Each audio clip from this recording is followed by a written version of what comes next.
Hi, everyone. Let's see. Thank you for attending the 6th All-Stakeholder Meeting. We are very close to the end of the All-Stakeholder Meetings. Next slide, please.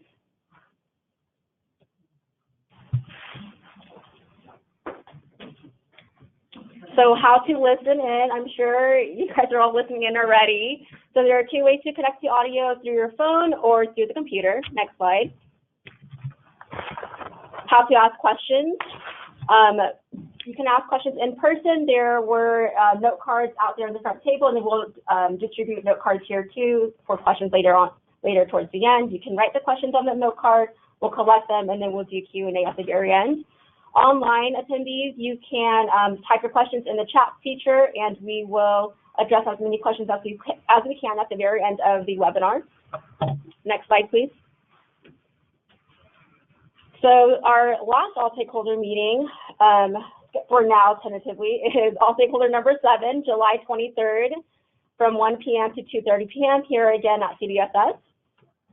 More information is on the CalFresh SSI webpage, and also the email is the calfresh@dss.ca.gov. And you can go on to the CalFresh SSI webpage after our all-stakeholder meeting to register for the next one. Next slide. Great. And thank you, Kathy, for teeing that up. This is Kim McCoy-Wade, the branch chief at CDSS CalFresh. As Kathy is right, we have scheduled through July. That'll be 1 year of these meetings. So we'll take a pulse check there and see if we want to continue at the same frequency. But we are definitely on for July. We are very excited for this agenda in particular today. As always, we start with the partnership that's making this whole thing possible and a quick policy overview to get us all on the same page. But today we're going to lift up 3 things in particular. First, the end of implementation planning. We are really coming at the end and want to recap all that's been done and let you know about a few more things that are in progress, especially on the Social Security Administration. Number 2, we're thrilled to have our very, very first report from the field. We're going to get some real life stories and data and information from our partners in San Francisco County. And 3, what happens after June 1st? Go live activities. We want to share with you what's in process for June 1st, and particularly highlight the dashboard, data dashboard, which is both being upgraded and expanded to incorporate CalFresh SSI. Next slide, please. So to start, I want to acknowledge our key partners in this effort from the very, very beginning. Californians for SSI, Andrew Shane is here in the room. I think his partner in crime, Mike Harold, is at Budget. And of course, California Welfare Directors Association of California. Asma Elliott, thank you for joining us in person. Thank you to the Coalition and CWDA. Next slide. Policy overview. I think we can all do this together now. Last year, the state budget allowed for people, older adults and people with disabilities receiving SSI to be eligible for the first time ever for CalFresh food, recognizing the increasing value of those food benefits for basic health and security. Headline, no change to SSI, SSP, no reduction, no change, and in fact, the CAPI equivalent program, the Cash Assistance Program for Immigrants, is being boosted to $10 to be equal with SSI and equal access to CalFresh. Next slide. The other key part of this policy overview was for our current CalFresh household to have an excluded SSI member. When that member is added to the CalFresh household and their income is added, their CalFresh benefits might go up, they might go down, or they might income off of CalFresh altogether. So 2 programs were created to try to mitigate that change. The supplemental nutrition benefit will provide a state-funded food benefit that acts just like CalFresh from a customer shopping perspective, but it's for those folks who see a decrease in average benefit, and transitional nutrition benefit is for those folks who income off of CalFresh, again, an average benefit. Both of those programs in particular will be watching very closely to make sure that they are working as designed and to see if any needs for improvement are necessary. Next slide. Throughout the whole process, once we got the policy landed from the legislature and the governor, we immediately began to engage our stakeholders. First meeting was last July 2018. Next one's July 2019. We began 4 advisory groups that have done incredible heavy lifting on outreach, customer experience, data technical, and automation technical. Again, the key partners, the counties and the clients' advocates. And we have a project webpage if you haven't yet gone to it and bookmarked it. Anything you want to know about implementation, not really meant for the client facing, but really for everybody who wants to know more about policy, data, anything, background, it's one-stop page for you. Next slide. The group lifted up 4 strategies we knew we needed to implement to be successful. First and foremost, clients need to be at the center, engaged and empowered. Second, we want to target our outreach and make sure it's not just about awareness, it's also assistance to apply. 3, once they come to our front door, we want to make sure that's a streamlined experience all the way through. And then behind all that are the building blocks of the policy, the automation, and the training. Okay, so now that was our framework. Next slide. Now I'm going to do a quick recap and update. But as always, we start with the client voices at the heart and the center and the beginning, the middle, and the end of this work. So I believe today we're very lucky to be joined by Ronald Nagny from Hunger Action Los Angeles, HALA, LA, and Ronald is going to do you need to introduce Ronald, or is he prepared to share with us? All right. Welcome, Ronald. How you doing? Okay, I'm on SSI and HMO Medi-Cal. I'm here to tell you how CalFresh will help me live a healthier life. I'm diabetic, and the state pays roughly about $40,000 a year for doctors and medicine. I was in the hospital 2 times and with my sugar, and I basically it was healthy. The first time I was in there, I had colon cancer. I stayed for 2 weeks. The hospital gave me good food. My sugar was down, also which was normal. The second hospital stay was for 26 days for a knee replacement, and my sugar was normal because the hospital gave me good food. When I got out of the hospital 2 times, my sugar was very high, like it is now, because I cannot buy the food I need on SSI. It's just not enough money. CalFresh will help me buy the food I need. I can buy the food I need to live a healthy life. Thank you. Thank you, Ronald, and thank you for making the technology work from Los Angeles and for sharing your story about CalFresh's power for health and for dignity and for choice. Next slide. This has been a real focus of the last few weeks, so I will let you all share with you all the information and hopefully get your feedback on how it's working for you. Outreach kits and campaign, comprehensive partner network, application assisters, skilled in this population, knowledgeable in CalFresh, and helpful tools to make sure it's not just awareness, it's actually assistance. Next page.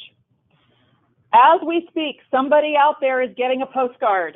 1.3 million people, 1.2 million are mailed this postcard, English and Spanish. CalWIN counties began getting them this week because CalWIN is going live this week. The CalACES counties would not get them until next week when their technology goes live. But these are beginning to arrive with our common message. Do you receive SSI? Don't miss out. Click, call, come in. And of course, reminding people, no change to SSI, SSP, and if you're already getting CalFresh, you can wait to your next report before you don't have to do anything. Next slide. All information points to a client-facing webpage, calfreshfood.org, that repeats the same messages and click, call, come in. Right now, there's a handy-dandy Google Translate button. We've gotten a lot of great feedback, but the Spanish has room for improvement. So we are doing our own Spanish page that'll be up in about a week. So calfreshfood.org will have its own Living in CDSS Spanish translation, and Google Translate will be there for the other languages. Next slide, please. So what does this click, call, come in mean? Click, of course, will get you right to Get CalFresh, but as of June, which as of June 1st will be operating in all 58 counties. A digitally accessible, mobile-friendly way to apply. I've heard people say it takes 10 minutes, takes 7 minutes, of course, just to start the process. Comes into the counties like the other online applications. Right now, it's in English and Spanish. Chinese is slated to be online by July because, of course, the critical piece is not just a written translation, but live in-person assistance. So that's coming on board with our friends at Code for America. Next slide. Call, CalFresh info line. This has been around for a while, hasn't gotten too many calls, but we expect when that postcard starts landing, the calls will go up. Again, another way to route people to their counties. Not live answered at CDSS, takes your zip and sends you to the county's number of choice. And we did add more languages here: English, Spanish, Cantonese, Russian, Vietnamese, and Korean, and 711 for hearing impaired. Next slide, our call, click, come in. Thank you to our internal IT friends who just walked in the door, nice timing, who built this tool to find your county office and the information. Again, enter your zip code and routes you to your office. Reminds you that your closest county may not be your county office, so be sure you check there and has the information. This is currently Google Translate. So again, keep the feedback going on access on all of these tools. For all of you joining us here, next slide. Equally important behind the Call, Click, Connect is the partners link. This is where you find the entire outreach toolkit. Flyers, postcards, brochures, posters, all of that is here, and languages or translations are being added on a rolling basis. Next slide. Some of you, I hope, are checking right now on your phone or on your computer, but just to summarize, it's a digital toolkit, flyers, posters, brochures, 3 different target audiences: older adults, people with disabilities, caregivers, and a 4-page, pretty in-depth fact sheet for those who want that next level of information. Again, translations on a rolling basis and accessibility formats on a rolling basis. Those of you who are counties or sisters should have gotten your hard copy of the posters, English, Spanish, any day now, or it's definitely in the works, in the mail. Next slide. You can see this is a robust area. All of these folks, as you know, are our longtime partners and are rolling it out, and we're very happy to have San Francisco Marine Food Bank to share with us in just a moment their report from the field. And then, on our next slide, the 5 new networks who have joined us through our state partnerships: the Area Agencies on Aging through the Department of Aging, Independent Living Centers through Department of Rehabilitation, Regional Centers through DDS, our nutrition partners from our Healthy Living work at CDPH, and then most recently, Social Security Administration, which Alexis will talk about more in a second. And last bit of recap, if you haven't yet, I commend to you highly our guest speaker series on Access for All. Next slide. Really talking about what it means to truly be food for all. It's not just knowing the policy, it's not just having the contract, it's how to be welcoming and be sure we're centering our clients and our diversity of California clients in our services. Recommend those to you. Okay, so you knew all that. What's new right now? 3 things. Next slide. Media has started. Our agency put out a press release with all the departments on May 1st, and that has begun a cascade of local press coverage starting. Just yesterday, I saw 2 articles in San Diego media market. We're collecting all the clips on our CalFresh Awareness Month if you want to, that we see. If you have more that we don't see, send them to us. But just that drumbeat seems to be getting faster and louder as we move into May. And welcome anything you're doing. CalFresh Awareness Month events, you can, of course, coordinate with our outreach shop, Jessica Cooper, but keep it coming. This is getting louder and louder, which is exciting. Next slide. Related to that is all that we can do to amplify those press clips.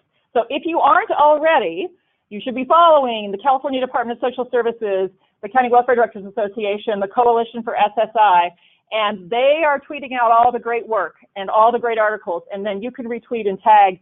So please help us do that. CDSS has some CalFresh Awareness Month messages, which will start turning into SSI messages, but help us spread the word on social media. Next slide.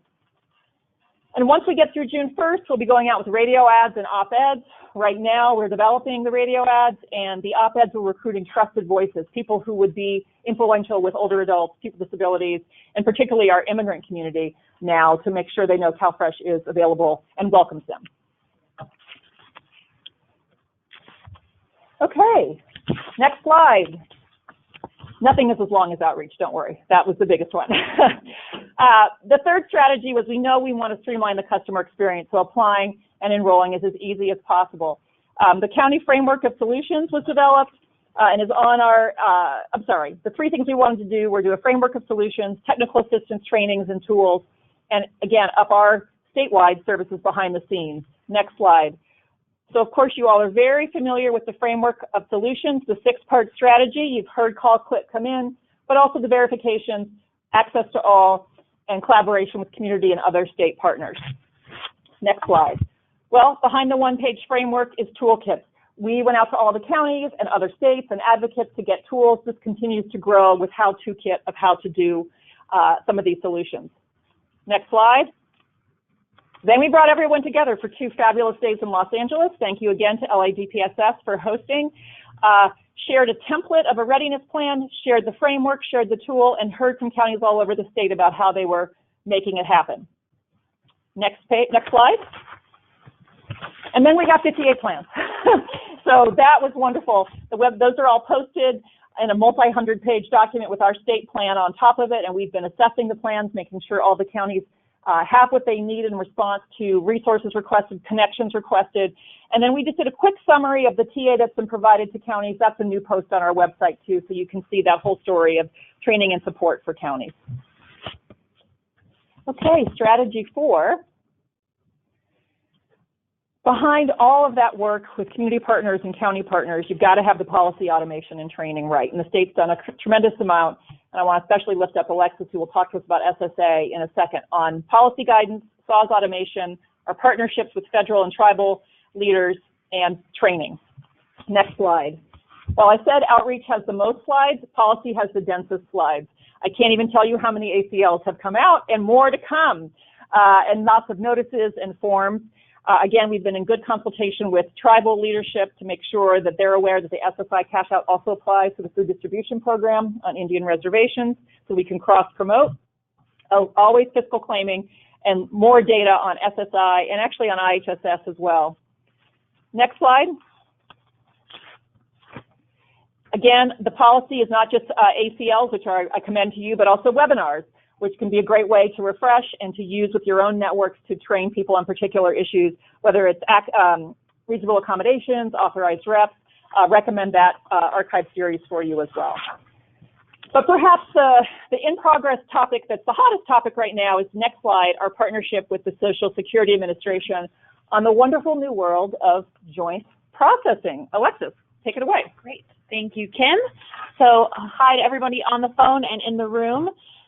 You probably realized the new ACL was posted, or if you didn't, now you know, a new all-county letter was posted last week on a significant partnership with our Social Security Administration here in California to implement a national memorandum of understanding that basically operationalizes the federally required joint processing of CalFresh applications by the Social Security Administration and county welfare departments. So the way this will work is as SSI applicants or recipients are doing business in the SSA office, an SSA technician will screen that household, and if they are an SSI-only household, so a household that includes only members that are applying or receiving SSI, the SSA technician will assist them with submission of a CalFresh application as well as completing that application. So what's really unique about the partnership that we are implementing here in California is that we will be the first state to have SSA use the getcalfresh.org application assistance tool and submit those applications to the county directly online. This is really great in terms of the immediacy. There will be no lag between, collecting a paper application and getting that over to the county. So we think that will help with business processing on our side, as well as for the client and streamline that experience and the timeliness of it.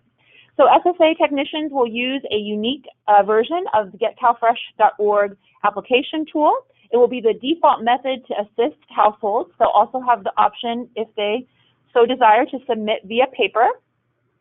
And households whose applications are processed under joint processing procedures will not be required to go to the county welfare department office in person or complete an interview.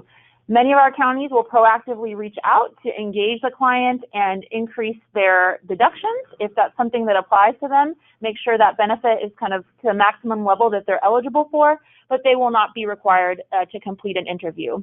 And then for those households who are not eligible for SSA assistance, technicians will be referring them to our online application through the SAWS portal or getcalfresh.org, as well as providing office locations if they'd like to come in person. So that all-county letter is posted over the next couple of weeks. SSA is rolling out trainings for their staff. We're working with our counties to make sure that policy and operations is clear, and we will have a go live date of Monday, June 3rd. So looking forward to see how that rolls out.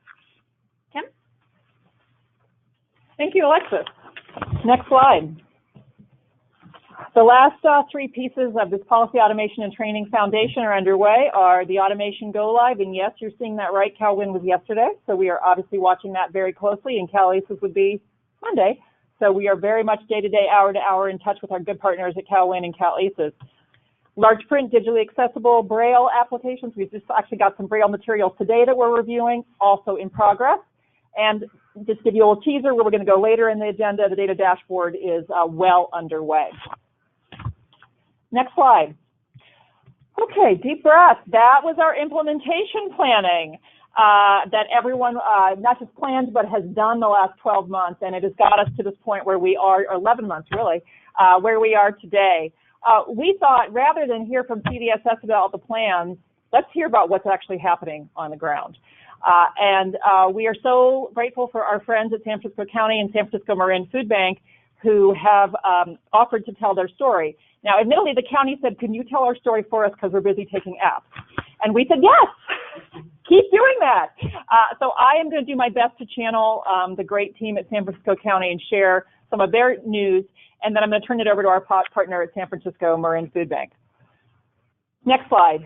First and foremost, San Francisco did a press release on May 1st and got a great story in the San Francisco Chronicle, the major newspaper in their market, which seemed to have started a lot of conversation and communication in San Francisco, including the radio, very important outlet for our older adults and their caregivers and people with disabilities, and importantly, their multilingual media, really hitting their Chinatown community and the media that they turn to. And then again, other partners. I love the food bank. Big news and hunger for seniors and adults with disabilities. And good news, big news and good news from our partners. So the word got out early and loud in San Francisco. How do we know? Next slide. San Francisco has shared 3 data slides with us, which compare the first 8 days of the month in April and May. Do you notice anything different about May? You see that the numbers there are triple, really. It's the first 8 days of May than April. So we don't know that all of those applications have SSI in them, but that is a reasonable connection to make, that many of those have SSI. And I thought what was also super interesting is the percent that are coming in online versus walk-in. Online is up 250%, and walk-in is up 180. Both are great numbers, by the way, but online up even more than walk-in. Next slide. Then they said, well, how many of the online apps are directly coming from a customer using My BCW, and how many are coming through Get CalFresh or the food bank or another assister? Again, there is a little bit of jump in My BCW traffic, but the huge driver is the CBO, including Get CalFresh, 1583 over 371. That seems to be where the traffic is coming from. And again, Get CalFresh could be someone finding it through Google or someone sitting with their food bank or anywhere in between. And then the third and final slide from San Francisco. Also an interesting look. I appreciated this. They asked about CalFresh only apps compared to CalFresh and something else apps. And CalFresh and Medi-Cal, CalFresh and GA, CalFresh and GA and Medi-Cal. CalFresh and GA and Medi-Cal actually are down a little bit, 21%, but CalFresh only up 334%. So that's what's coming in. And again, that tracks with the Get CalFresh. Get CalFresh is a CalFresh only app, so that's not too surprising, but it's an interesting lens. So with that, I'm going to turn it over to San Francisco Marin Food Bank and longtime assister Francesca Costa to tell us what is happening in San Francisco. Is Francesca all dialed in? Hi, everyone. Thank you so much, Kim, and thank you so much to CDSS for the opportunity to share what's happening in San Francisco. We are fully live here. Again, my name is Francesca. I'm a CalFresh Outreach Program Manager here at the San Francisco Marin Food Bank. And I should mention we serve San Francisco and Marin, but I'll be talking exclusively about San Francisco today because in this county we are fully going ahead with May as an application assistance month. Next slide, please. So just a little bit of context about our program. We have 2 main strategies for reaching folks in need of assistance to apply for CalFresh. One is through our direct service program, so that's kind of traditional CalFresh outreach, going to folks, helping them through the process. And the other is through CBO capacity building, which is this indirect service, right? So working with agencies who serve folks who need assistance to get through the CalFresh application assistance process. We anticipated that in the short term, the direct service strategy would be the most needed. and are basically gearing up for our long-term strategy to be mostly focused on CBO capacity building and trying to build in more folks into our application assistance network that serve folks who will get SSI and kind of already are dialed into their needs. Of course, this is built on a really strong foundation of county collaboration, and we've been meeting with our county regularly ahead of this rollout. And then also, of course, using every opportunity to mention this, as Kim mentioned, it's definitely out and about in San Francisco. I've heard everybody knows, which was actually our goal. And so I think this has been a really big part of the success. So all of our organizations, hundreds of partners have been contacted about this change. We've been working with the San Francisco Food Security Task Force and any organizations that we have come into contact with that serve SSI recipients but haven't historically worked with our CalFresh outreach programming because it wasn't as relevant for their clients before this month. And I should mention, if I haven't already, that all of the data that I'm sharing is going to be current as of Friday, May 10th. Next slide, please. So early on, when we got news of this rule change, we really wanted to inform clients right away. And I should mention that for years, I have told clients, a lot of folks know that this is a huge issue. There are tons of people working to change this policy, referring folks to Californians for SSI if they wanted to get involved in advocacy themselves. And so we were really excited to say, folks did it. It happened, and the rule is changing, even if it felt a little far away. And I should mention that we got really great feedback about that. I think even though it was far off, people were excited that people were paying attention to their needs. And so we created three versions of the same collateral, one in English, one in Spanish, and one in Chinese. Those are the core languages we serve here at the Food Bank, and got them printed. And the back side is actually what I think is the most important. If you can go to the next slide. Was addressing frequently asked questions. And so we had the sense that we were not going to be able to be everywhere we needed to be in order to inform folks about this rule change. And so we really wanted something that sort of spoke for itself and answered questions we were hearing a lot about. So just to kind of touch on these a little bit. So obviously, what is CalFresh? It's a nutrition program, can help you save money on food every month. How does it work? Messaging that it's an EBT card, it's, they're not coupons anymore. You can use them at farmers markets, and you can even get extra money at farmers markets. Diving into the why should I apply, letting people know that it's tough to eat well on a budget, that CalFresh is there for their health, that receiving the benefits never takes them away from anybody else, and also letting folks know that they can get discounts if they apply for CalFresh. How much will I get, of course, is a primary question. We wanted to let folks know that it takes into consideration their income and also their expenses, and also messaging that they should definitely submit any information about or tell the food bank staff about medical expenses so that they can get all the benefits they're eligible for. Headline question, of course, will this affect my SSI? No, in bold. Getting CalFresh will not decrease any payments from SSI. I'm not receiving SSI. Can I get CalFresh? The message, of course, is yes, call us right away. When can I apply? We thought about this a lot, and we felt as an organization that is really trying to serve folks as, make it as easy of a process as possible. It didn't really feel okay for us to say call us back sometime this summer. And so what we actually asked folks to do was to call us today. And I realized right before this presentation that call us for more information is not quite accurate. What we said was call us for assistance. And that was because of some research that we got from our policy advocacy team, that if folks had assistance, if they knew they could get help, that they'd be more likely to apply. So again, our call to action was to call us right away. This had our food bank hotline, or our CalFresh hotline, I should say, on there so that we could log folks' information and basically start front-loading the process for our own team. Next slide, please. So because the call to action was to call right away, people started calling right away. So I think we started disseminating these materials, I'm not quite sure actually, I think it was around February, March that we had them.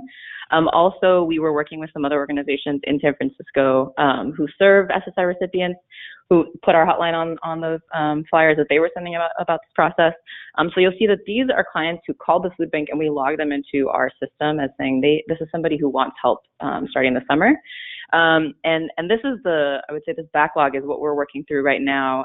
Our team is actually not doing any outreach this month. We are just making sure that we can basically honor folks' requests to apply as soon as possible.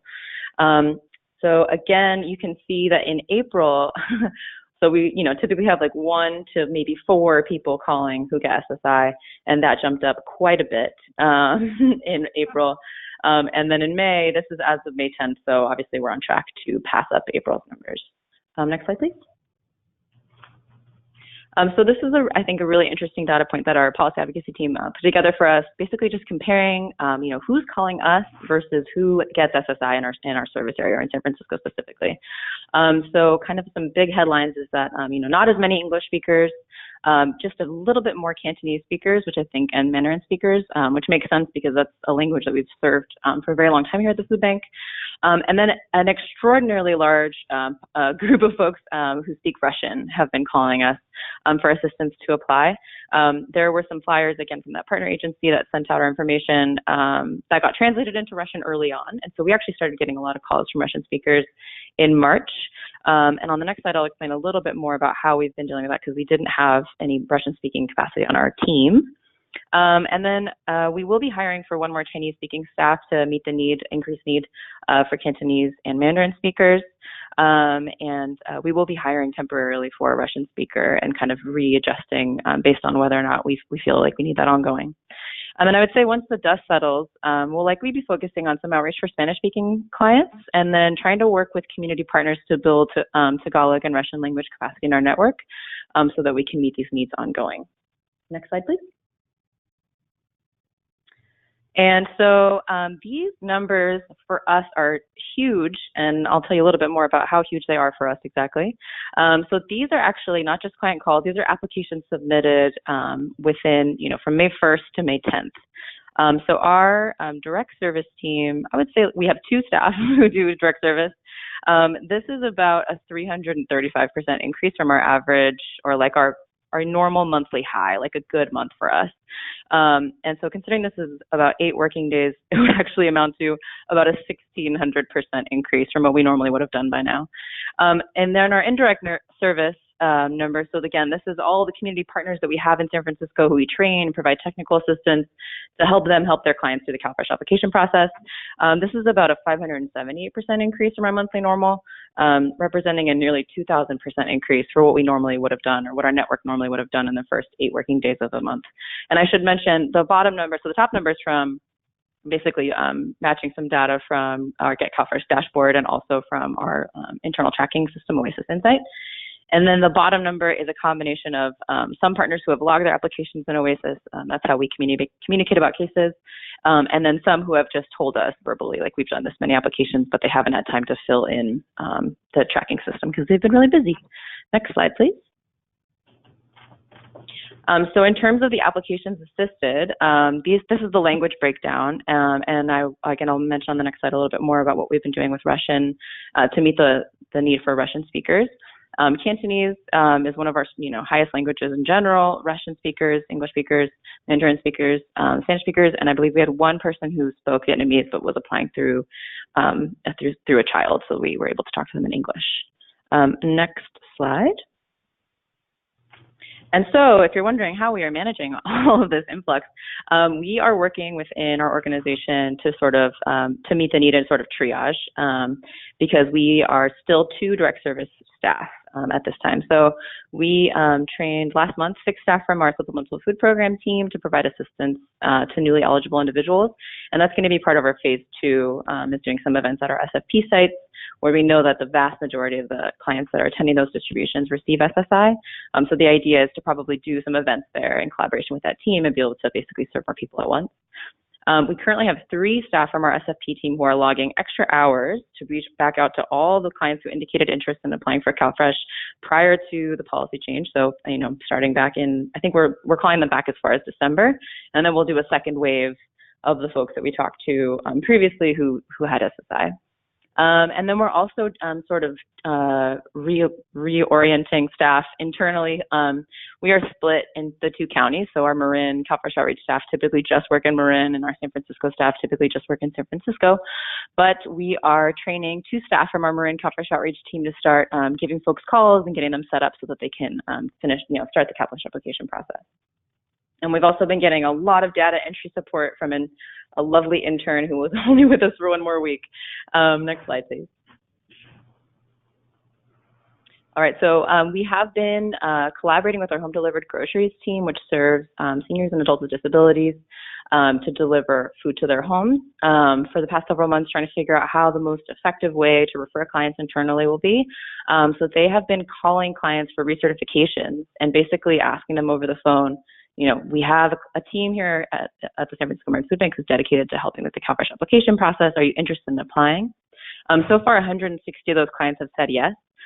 One thing I'm really excited about is that we built into that process, also asking a follow-up question if folks say that they're not interested, just sort of gently asking if they wouldn't mind sharing why they're not interested. And that information is something we plan to share with our county and also with our policy advocacy team, so we can work on some messaging and figure out, you know, what barriers, real or perceived, are existing for folks. We also have been working with the capacity building staff on the HDG team. So they're all volunteer-led, have a lot of partner agencies. Oops, previous slide, please. Thank you.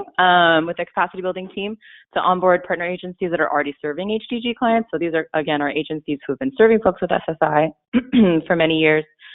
Just trying to figure out, you know, how we can collaborate. And then, of course, the next phase, we'll be working with staff and volunteers who hand deliver groceries to give more of an in-person outreach support. Next slide. So in preparation for this rollout, we do quarterly all-day application assistance trainings here at the food bank. We also have what we call our tech meetings. Those are meetings that are meant to be very hands-on, diving into one pocket of eligibility that's more challenging for folks. So we decided to make some tech meetings specific for folks who serve people who get SSI. So really diving into, you know, standard medical deduction and ESAP processing and the different reporting schedules, all that good stuff. And a little bit about, you know, the policy change, obviously, as well. We had a really, really great response. So we had 119 staff sign up for training. So we are now offering 4 different days of trainings. 3 are in English and 1 is in Chinese. And then as part of CalFresh expansion, we've formalized application assistance partnerships with 9 additional community-based organizations. So that includes Glide, St. Anthony's, Self-Help for the Elderly, Institute on Aging, 2 Mercy housing sites, Stepping Stone, and a few more. I should mention before this, we always kind of hovered around 20 application assistance agencies, so this is quite a big jump. And next slide. And then just still to come. So obviously we're still gearing up as well. June is still going to be a big month. We are collaborating with the San Francisco Human Services Agency and the Department of Aging and Adult Services to help plan 2 community forums being led by HSA that aim to educate and inspire more collaboration from CBOs to assist likely eligible individuals. So again, this is a big part of getting the word out, making sure people have the toolkits and all the messaging that they need. They know how to use Get CalFresh. Somebody from Code for America will also be there to demonstrate the SSI landing page, which we're really excited about. We're going to be putting some updates on our website, and we've had lots of email communication going out to our partners. We are also sifting through about 40 requests for application assistance events at housing sites in June and July, and we'll be planning several enrollment events in collaboration with HSA so we can hopefully get same-day processing for a lot of those folks. And then one thing I'm really excited about as well is that we're going to continue our monthly meetings with county leadership here in San Francisco so we can touch base about any things that are coming up throughout the CalFresh application process, any questions, elevate any feedback, and just keep great communication for excellence. Next slide. And that's it. Thank you so much. That's it, she says. Thank you, Francesca, very much for sharing that view from San Francisco of innovation and collaboration and partnership. I think there's lots of inspiration from that. We look forward to sharing more stories from the field with you all and gathering more of those so that we can share all those resources, whether it's staff training, event materials, collateral. Let's all just keep sharing and passing it on. So thank you from that word from the street. Next slide. The third and final part of our agenda today is Go Live. How are we going to keep track of Go Live? What's happening? So I want to tell you the 4 main strategies we have on that front, and then we'll go into the data dashboard in just a second. So we have been doing monthly written implementation updates for the last few months. At the end of the month, they're on the stakeholder page. The April one is posted, and we'll do a May one and continue through. We also continue to have these all stakeholder meetings bi-monthly, with the next one, as we've talked about, in July. And then we are starting calls with both our assisters and our counties. Actually start this week. The assisters are talking, the prime assisters, not the hundreds and hundreds. The Primus Sisters have a call this week, and the counties are going to also have an optional call to really just make sure we're hearing and have a good feedback loop. So that will help us stay connected even as, I should say to the counties, much to their credit, they ask for the call to be in the evening so that they don't take time away from the front line. So very much appreciate that from the counties. But last but not least, the data dashboard. We are very excited that it is both upgrading, the dashboard that you know and love is upgrading, and expanding to have more data elements, more KPIs, key performance indicators about the expansion. So to walk you through that, I'd like to introduce Patrick Delaney from our research service. Patrick. Thank you, Kim. So yeah, I'm going to give you a quick walkthrough today of the newly refurbished CalFresh dashboard in Tableau. You all have gotten to know it in Excel so far, for better and worse. So as part of an effort for CDSS to improve kind of our data products and how we're providing data to the public, we've recently adopted Tableau software. So we think it's a better way to deliver data products, more intuitive and kind of an engaging software. So we're happy to finally unveil the CalFresh dashboard in Tableau. Here's started.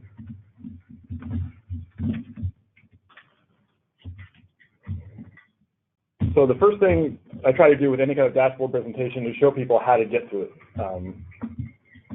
And for me, the easiest way is I'll start by going to Google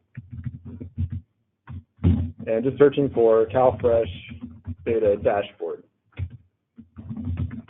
And you'll see the very first link that comes up here, links to the CDSS page, which we just updated this morning. If you're on here yesterday, you would have seen the Excel version, but today here on the left-hand side, this link here links to Tableau. We still give you an Excel file on the right here for the raw data. Oops, let's get past it. But let me go back. We still give you access to the raw data that feeds the visualizations in the dashboard as a separate standalone spreadsheet, just kind of a boring crosstab of raw data. But you know, so Tableau, the dashboard itself has been broken off into a Tableau product. When you click on the link, as you can see, you'll be taken to a website that's hosted by Tableau Public. And I'll just expand it here. So the first thing you'll notice is that when you open up to the main page here, it's not like the old Excel version, which was just buttons and that was it. We've tried to accommodate for people who want to get just one or two quick numbers out of the dashboard for their counties for the current month, and then get out of it. So you don't have to go digging through multiple buttons and navigating all around just to find like how many households do I have in my county in the current month. So to kind of provide for that functionality, we gave you this kind of like quick facts menu we're calling here on the right hand side, and it interacts with the map in the center. So if I click on any county, it'll automatically filter the quick fact kind of key indicators on the right hand side for the county that I've chosen on the map. And you can do more than one county if you want, and it'll kind of total up as many as you choose. But again, the idea is just to provide that kind of quick in and out access for key indicators for CalFresh. So that's kind of the main design change in those. Lots of other aspects of the dashboard are very similar to what was in Excel. You'll see running down the left-hand side, we have buttons that you can kind of do more deeper dives on demographics, monthly and annual participation, timeliness and accuracy, churn data, dual participation, program reach index. And as you can see here on the current version, we just say expanding CalFresh to SSI coming soon. Then, of course, the resources tab for help at the bottom. So I want to pause here and just say what's going to be really important, and I think we'll actually go back and add a slide to the deck so that people can track this. What we'll be looking at here is similar to those San Francisco County slides, are some of these numbers spiking very large in May, June, July, August. Applications, are they up? Approvals, those kinds of numbers you would start, even though they won't be broken out by SSI on this page, right? Like we just saw in the San Francisco, you'll see the total volume. Another one we're looking at overall is timeliness and accuracy. We would like timeliness and accuracy to hold steady even as the volume is going up. So while this is the current page and will not have SSI breakouts, it'll still be useful to give you a sense of, well, what is happening with overall volume, overall timeliness, overall accuracy. Yeah, thanks for looking at that there. And so I'll just go into one of the buttons on the left-hand side just to give you a sense of how kind of the layout of the dashboard goes. Again, very similar to the Excel version where you just move your menu to the right-hand side, but it's the same concept where you kind of make your selections for your counties, months and years, and then it automatically adjusts to what you select to display the data. Sorry, this computer is a little iffy. There we go. And we can thank the federal shutdown for that giant there. So again, just some kind of key indicators as you scroll down. Here we have total apps received. This is off of the public, the state CS 296 report, apps received and online apps received. This is a new item here. This is the Get CalFresh application submitted for just a few months. We just added this a couple of days ago. Thank you, April, if you're listening. CalFresh persons in unemployment. So again, this is just to give you a broad sense of kind of the layout. And the layout is very similar for each of the pages as you go through.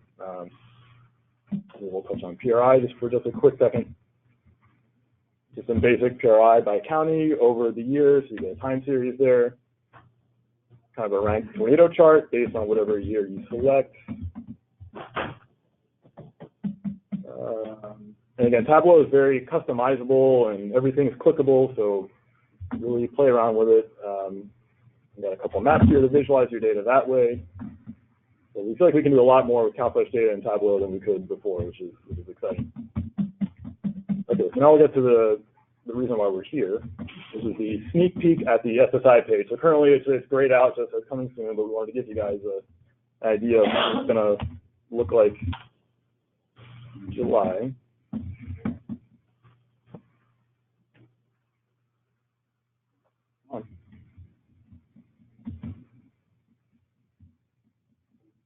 There we go. Okay, so click on the button and it'll automatically take you to the page. So again, same layout. You make your customizable selections on the right-hand side with your county, year, and month. Of course, when we launch, it'll just be not a lot of time to pick and compare against each other. But we start up here at the top with just applications disclosed, approved, denied, withdrawn, that kind of thing by county over time. As we move down, research and SAR 7s disclosed during the month, continuing eligible versus ineligible. And again, this page is for SSI persons disposed during the time frame. I should say who submitted apps disposed of. Here we just give you just a straight up count of frequency of individuals. Again, by county, the big number there is just average age of your SSI applicant. Here we get into some demographics here. So we have language in which your written materials are tested in by county. Then here on the right-hand side, we're comparing race, ethnicity, again, of the SSI members in the household. And finally, as we get down, we dive into the world of dollars. So this is total dollars issued coming from the SAR DBT system. This is broken out by the different types of benefits. So FSP is kind of the way the DBT system translates CalFresh dollars basically issued. And then was that blue and green? Sorry, I'm a little colorblind. SMB and TMB dollars, just comparing what type of dollars. So that's kind of the top to bottom run through of our kind of first draft of the SSI page. Yeah, and I just want to highlight at the program level, the four big buckets that we're talking about are what are the outcomes from new applications with some SSI income. All right, and again, we're not able to distinguish in this real-time way of only SSI, some SSI, but what are the new outcomes of new applications? Second, what are the outcomes of reports and research for households that have some SSI in it? Thirdly, dollars, how much dollars are going out for CalFresh, SMB, TNB, and fourthly, demographics of of enrolled families with SSI. What are our demographics, whether it's language, race, age, gender? So those are the big buckets we're working through technically with our consortia, with our counties, with CLBDA, to make sure we can do it. And then again, coming back to make sure it's clear and visually understandable. So that's the draft. Just to remind folks, the first time you would see it live would be June data, which is posted in July. So, right, we're going to have the June data in July. Meanwhile, the baseline dashboard continues to get updated on a monthly basis as it does with that application volume, get CalFresh volume, timeliness and accuracy. But the SSI buckets that we're endeavoring to add would start showing up in July. And of course, they'd be up by our next stakeholders. We could even talk about them in detail. Any other, we'll have a Q&A at the end, which we're almost at, but any other dashboard points you want to make at this moment? Okay, all right, thank you, thank you, thank you. Next slide as soon as this live demo. Sorry. That's all right, we'll look at your email together. So as promised, we wanted to walk you through all the latest and greatest on the planning, get you that live dispatch from the field, and then talk a little bit about Go Live, how we'll be monitoring and communicating what's happening in our big and diverse state. Really, summer's all about that CQI, continuous quality improvement. What's the feedback we're getting, qualitative and quantitative? What's the assistance we can provide to make sure we're continuously improving? And then next slide, it's ultimately about filling in the food for all picture that all these families, all these older adults, people with disabilities, caregivers join the CalFresh family, and we truly get one major step closer to food for all, California for all. With that, next slide, I do want to open it up for discussion and questions. I will turn to the amazing team with Kathy Yang and Alexis Fernandez to help us facilitate both chat and in-room questions. So we'll start with some questions that come in by chat, and then Kathy, I believe, has some cards going around for those folks who are in the room. Okay, so let's go ahead and take a few policy questions. The first, when will people be able to apply? Do you want to take this one? So they are already applying. Our outreach messaging emphasizes that folks will be eligible beginning June 1st, 2019. That's sort of a key date. That's when they will start receiving benefits.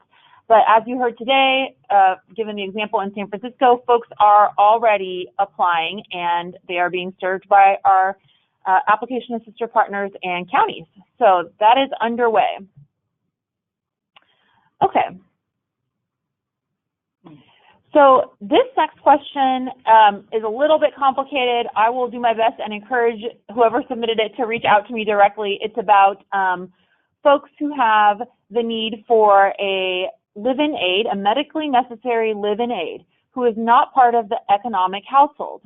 Are there accommodations covering that in terms of household, I'll call it composition or income? So the CalFresh household is defined as people who purchase and prepare their food together, whether they are related, unrelated, whether you, for example, have a live-in aide who is working for you and doesn't actually purchase and prepare food with you. So for CalFresh, the live-in aide would not be included in the household unless a family member, for example, through IHSS, is acting as an aide to that person and is part of the purchase and prepare household. So, of course, each household has unique circumstances. Reach out to us if you have more specific questions, but generally, you're looking at those who purchase and prepare together. Okay, I don't know that I can understand. I'm going to transition us to outreach unless, Kathy, you have a couple other policy ones there. Okay. Let's transition to, here's an outreach shout out before I get to a question. 211 San Diego received over 400 calls yesterday from the postcard, so more validation that the postcard is working. Thank you. Another confirmation from the line, I received my CalFresh postcard on 5/13. Yesterday. So in this case, it looks like they may have called the county directly. How long will it take to get a call back? And I think Asma can probably talk a little bit about volume currently and what customers might be able to expect. Yeah, so there's a caller who called our line yesterday, got transferred to a county, left a message, is waiting for a call back. How do you think the counties are going to be triaging the volume and getting that call back? I mean, I think they hopefully will have systems in place to start calling people back as soon as possible, along with dealing with any online or walk-in applications that they're also receiving. Yeah, this is, we are all excited that everybody is showing up, and we're also mindful that volume may create challenges for speed of service, whether you call, apply online, or come in. So we are monitoring that, and we do want that feedback to work in partnership with the counties on where that is creating a problem. But it is going to be one of the side effects of a high one-time volume is there may be some of these issues. So keep us posted. Would you let us know when you get your call back? We'd love to make sure that loop gets closed. And I, from a policy perspective, will encourage people to apply online if that is an option for you to save that application date. Whether you receive a call back the next day or in a couple of days, you will have preserved that application date. So this next question is about language access and Get CalFresh specifically. I think plans for expanded language access rollout, specifically if Vietnamese is on the radar for expanded language access. Yes.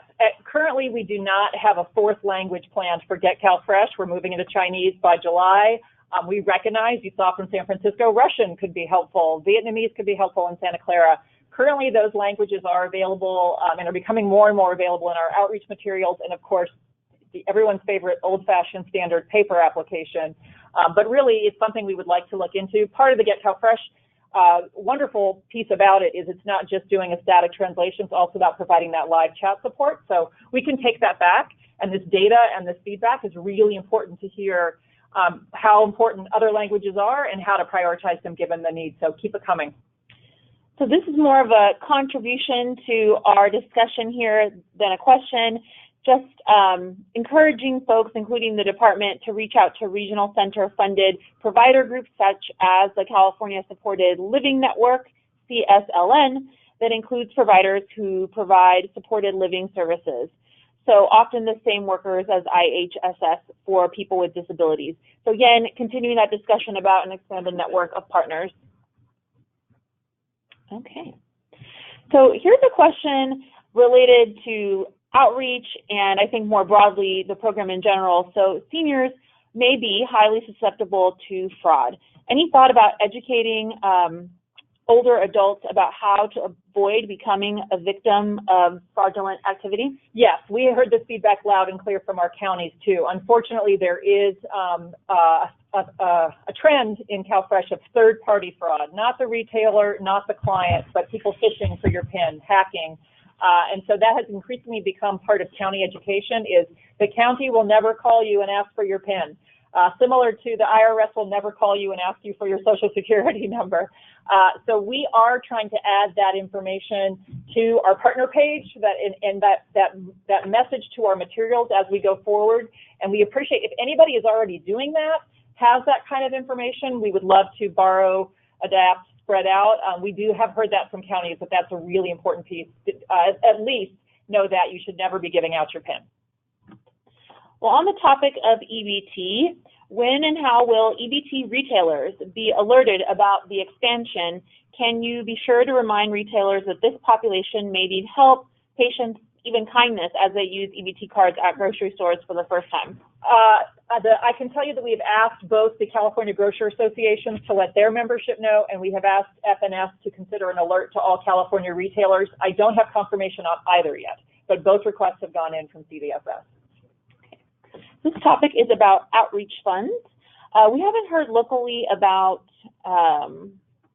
CDA outreach funds.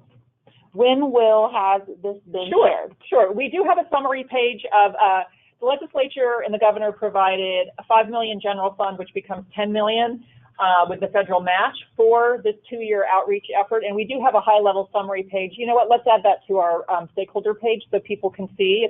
That's public information where that $10 million. Beyond that, the funding to each local assister, local regional center, that'll be available by July 1st. Most of those contracts are going into execution July 1st. So let me, pending contract execution, let me commit to provide that information as it's available. But at the state level, we have that and can share that. And the next question is an easy one. Where can I find outreach materials in Spanish? Or any outreach material? Yeah, so calfreshfood.org, calfreshfood.org, calfreshfood.org. /partners. Up at the top, there's the word partners. That's where everything is and will be and will continue to be. So when I say more languages are coming, they're coming there. When I say media clips are coming, they're coming there. When I say fraud messages are coming, they're coming there. So all that partner page is your one-stop page for tools to get the word out with your community. And if you have other ideas or suggestions of what you want there, tell us. Okay. Before I transition to data, just another shout out to San Francisco Marin Food Bank on a fantastic job in San Francisco, and a recommendation that you consider working with the Golden Gate Regional Center if you've not already. So lots of props coming in through the comments. Okay, let's go to a couple of data questions. I think you touched on this, but we'll just reiterate it. Will you also be tracking the approval rates of applications submitted in May? That's already on our dashboard, so that would happen on the natural. Yeah. Approval rates of apps is there. Yeah. So if you wanted to use May for comparison, you could use our existing dashboard tool. Patrick? Yes. If you want to narrow it to apps only containing SSI, that's different, right? But if you're talking about just overall CalFresh, then yes. And again, you'd want to look at April, right? Because you're seeing May, they're received, and then June. So yeah, that's there and will be a good baseline. I think hearing this conversation, we'll provide a couple more slides to the deck and maybe some tools and tips about how to use the dashboard to answer key questions for your county. I can see more tools coming already. This is about the state phone line. Yes. Do you have or will you have data on the volume of calls to the state phone number? We have been checking every day last week, and it was low because the postcards hadn't hit yet. So I don't want to put my team on the spot, but we will have, now that I'm hearing the postcards are hitting, and we will have that data, and we'll start posting that on our site too, at least bi-monthly, if not weekly. But we'll have that. Yeah, ooh, exciting. It was very low last week. We checked for the last 2 days, and the peak usage for the last 2 days has spiked dramatically. So we had a baseline all last week of what we considered normal before any postcards hit, and now looking at the last 2 days, our peak usage has gone up by 10%. Okay, so yes, there's been a spike Monday, Tuesday. We will get the numbers and share that out. Wonderful. Yeah. Breaking news here in the room. And again, this is just more of a recommendation on the data front as we build out the dashboard. Consider breaking out denials by eligibility versus procedural, specifically for the SSI population. Yeah, there is a deep presumption that there's a lot of analytics to do when we get a few months in and can look back and see what we have those cases enrolled, denied, and can do more of that in depth. This is what we could commit to. We think we're still nailing down every piece to post monthly from the get-go. So that's kind of why we have these big buckets. But absolutely, there's a lot of information we're going to want to analyze about reasons for denial, and particularly the SMB-T&B interactions as well, looking at that exact dollar-to-dollar comparison before and after. There's going to be a lot of analytics as well that's not going to come from a quick query and post. That's going to take some digging, and that will come. Okay, so I'm going back to the chat. These are a little bit less organized than the last group. We'll start with a policy question that I will say speaks to the future. So after June, if someone is already on CalFresh and they are later approved for SSI, will they have to reapply, simply fill out a report at the appropriate time? What will they need to do? So in the future, as people become SSI recipients, they will remain on CalFresh and have a couple of options.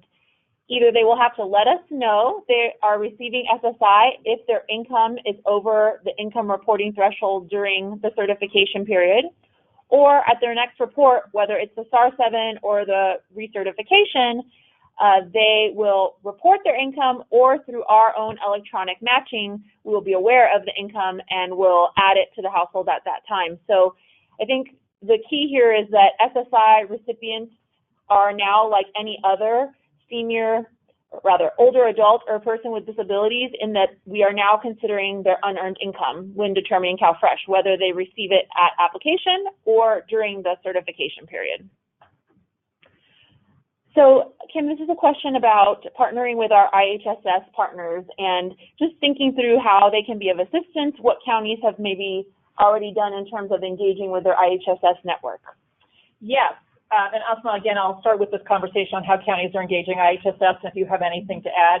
So I was very excited to talk to a large county this morning that had just figured out how to do the data match. had gotten all the IHSS list out of CMIPS and is matching it against their CalFresh list, so can start to see as people are enrolling. So there's some data matching there that we had already supported with the SSI file. Because they have direct access to their IHSS file, they can do that targeting, so that's great. I think the other things I've heard about are IHSS worker trainings for awareness. I've also heard some counties co-locating so that an IHSS worker and a CalFresh are going out to assist. So people, I think, are doing different models based on their IHSS and their CalFresh strategies. But besides education, assistance. LA's model too. Oh, you want to share LA's model in a minute, in a bullet? Oh, sure. Just well, by a microphone so people can hear. Well, you No. know what they're doing. You do it. Just so they can hear. A good start.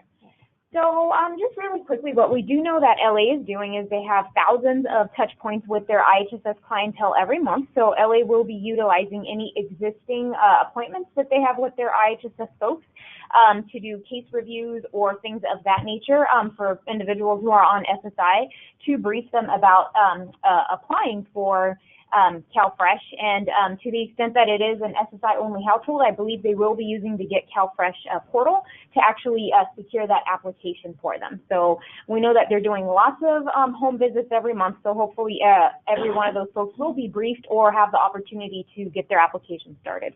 They also have some great collateral. They have pass-it-on cards, kind of like a Palm card or a business card to help spread the information, even if that worker may not have the time to do an application, or the client does not want to apply at that time. They have that leave behind piece. So we hope to learn more from the field about what's working, what we can replicate. And I will give a live report from LA, who's on the line. Unofficial numbers, they just wanted to share that they have seen an increase of CalFresh applications with more than 4,273 online applications through YBN, 1,200 applications by phone, 1,500 applications in person, and we had more than a total of 12,000 inquiries/applications on the phone. So some of those materialized into phone applications, others did not, but they're seeing quite a bump in volume in LA as well. So no postcards have arrived in LA yet. Yes, LA, keep us up to date, Delora. Thank you for that info via chat. If you have to go answer the phone, we understand. Oh my goodness. Wow. Yes, on the topic of IHSS, will you get closer to that? We have Diana Jensen coming up to the microphone. Hi, I just wanted to clarify one thing about the data match in case there are county folks on the line. So since I used to be a county analyst, I happen to know that you don't need the SDX file to know in CMIPS who is on SSI. There's a data field in there that counties can use already. So the data match is probably matching those folks to the CalFresh. data. Yeah, right. Yes, with their data download feature in CMIPS. That's exactly right. And we have a little tip sheet that we've developed with the help of San Francisco and LA County. So if there are counties who would like the tip sheet on how to data download their IHSS file, be in touch. We'll send it to you, and we'll post that soon too. So this next question is about the SMB, TMB hold harmless amounts. So are there scenarios where the TMB or SMB state benefit might not make someone, quote unquote, fully whole? So are there situations where a household CalFresh amount will go down overall when the SSI member is added?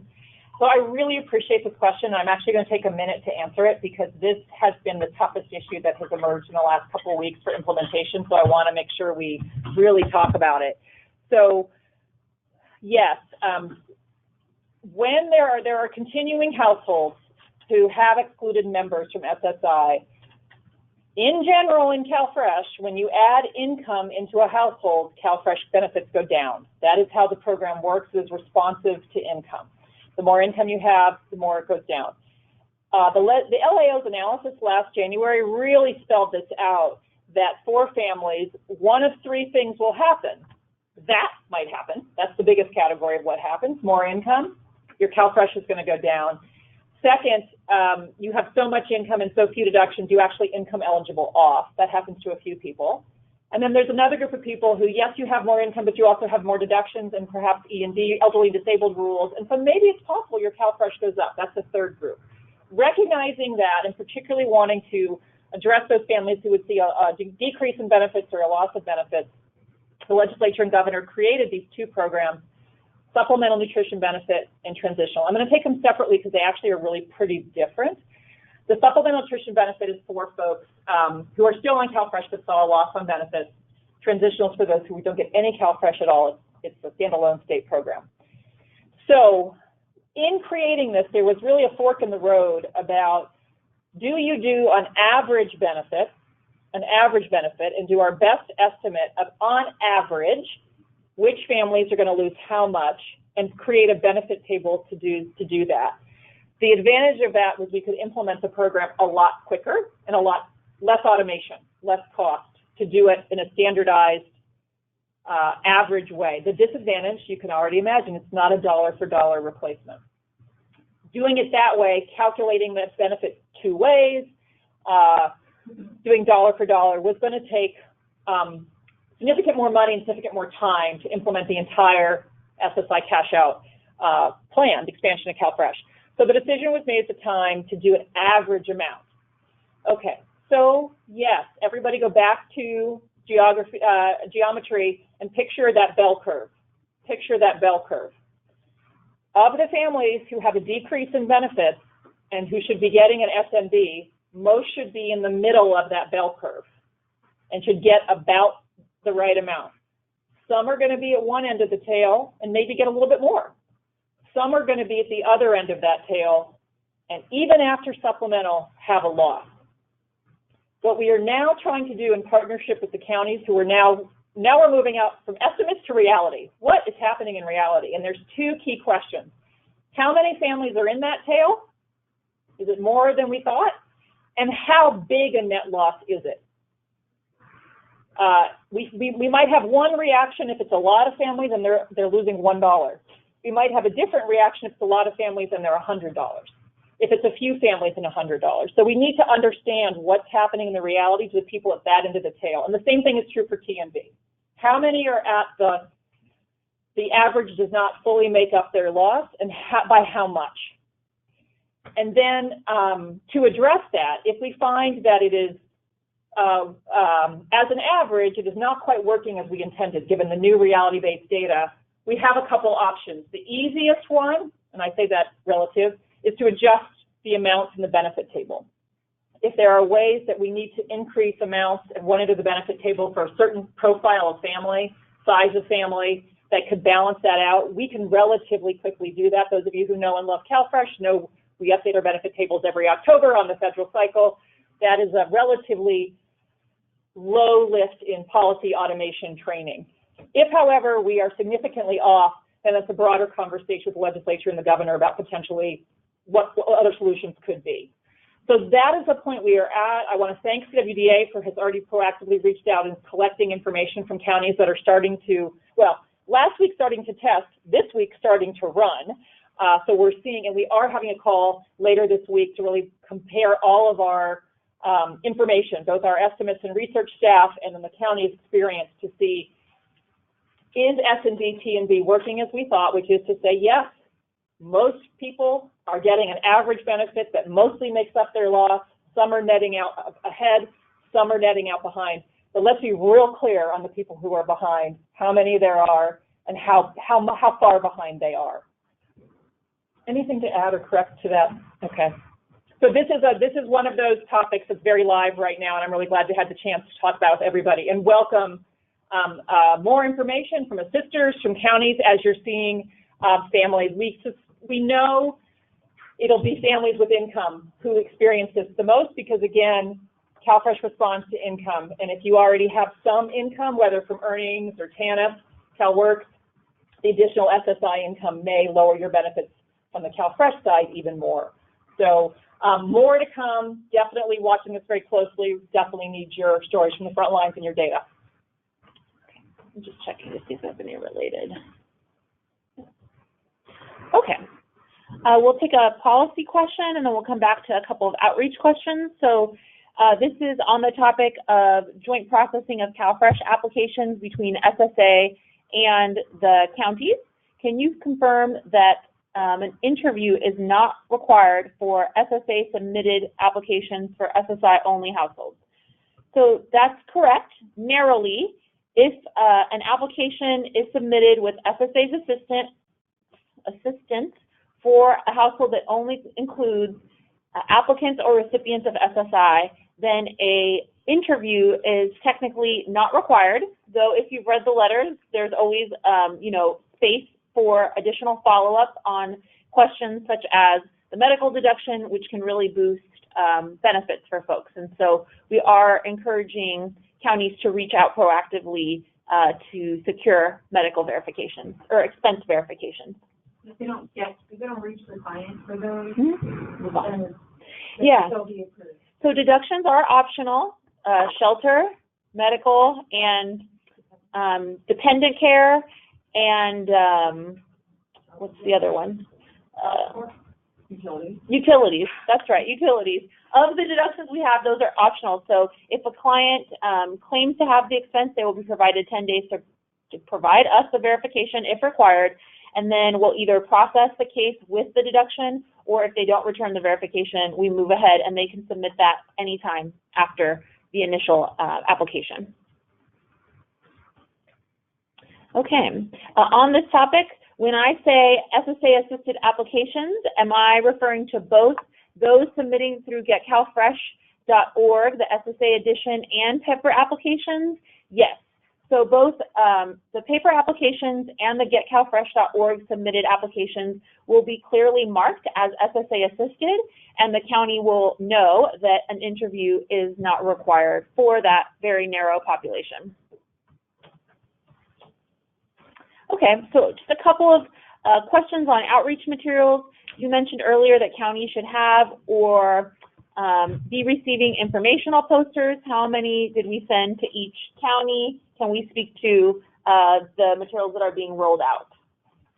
Pop quiz outreach team, how many posters got mailed to us sisters and how many posters got mailed to counties? Roughly, I won't hold you to it.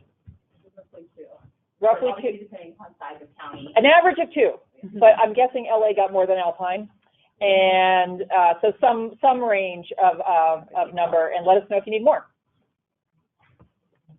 Okay, speaking of data and kind of this initial operational period, should counties be worried if the application volume hasn't yet increased?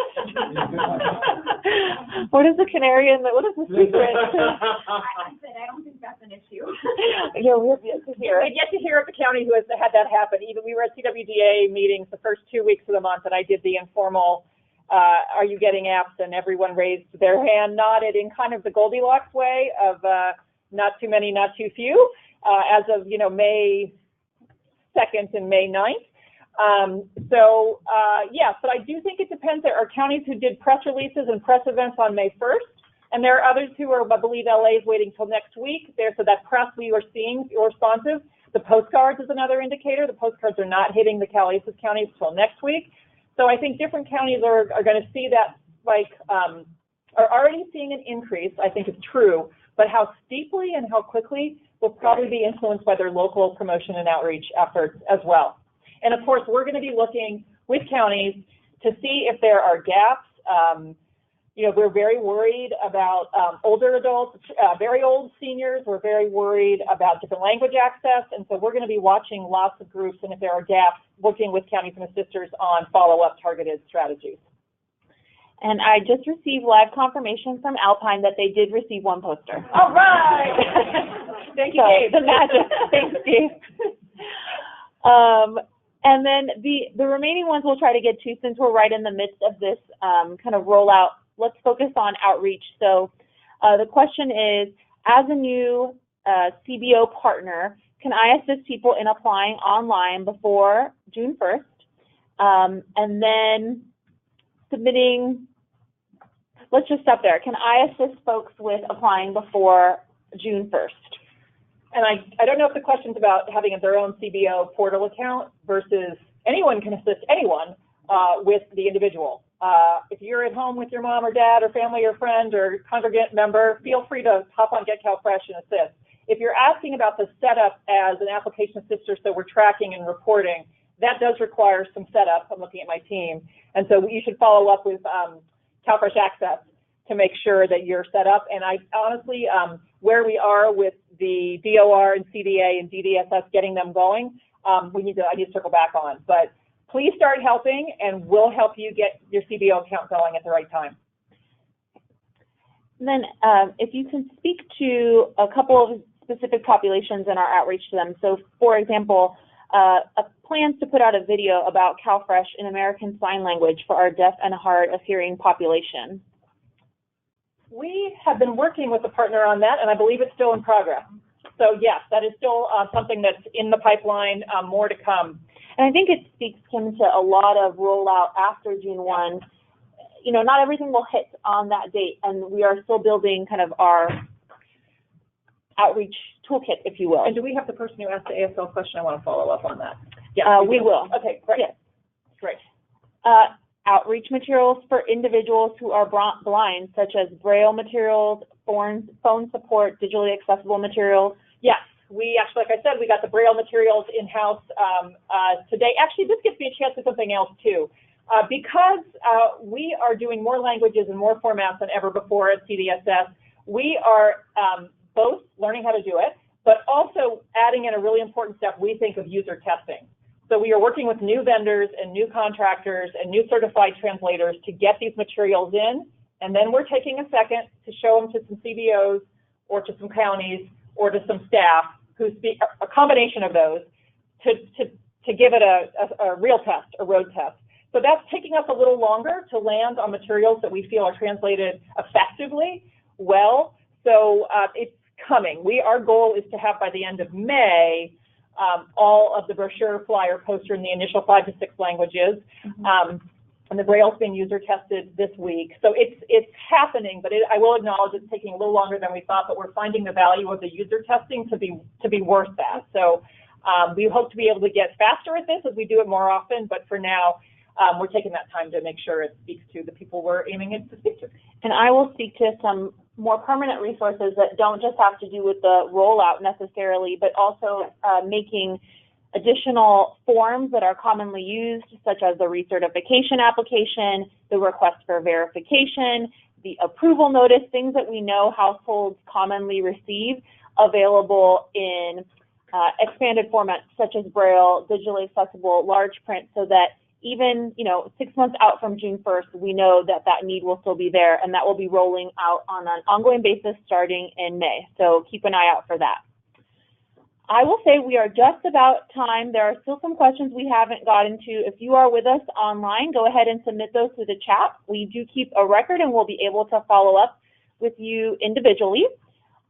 Before we sign off, I'll highlight that the next all-stakeholder meeting, number 7, is July 23rd from 1 to 2:30 p.m. And up on your screen, you'll find a link to our website where you can register to attend on the webinar or in person as you have today. So with that, Kim, any closing words? No, just thank you, and be ready to be tasked to do a report from the field at our upcoming webinars, because that's really what everyone's dying to hear, is your stories, your numbers, your lessons learned. So thank you. I know I say this every time, but really, the next 60 days are going to be tremendous because of you. So thank you in advance, and don't hesitate to keep being great touch as we solve problems as they arise, and continuously improve and get closer to that vision of food for all. Thank you. All right, and thanks to everyone online.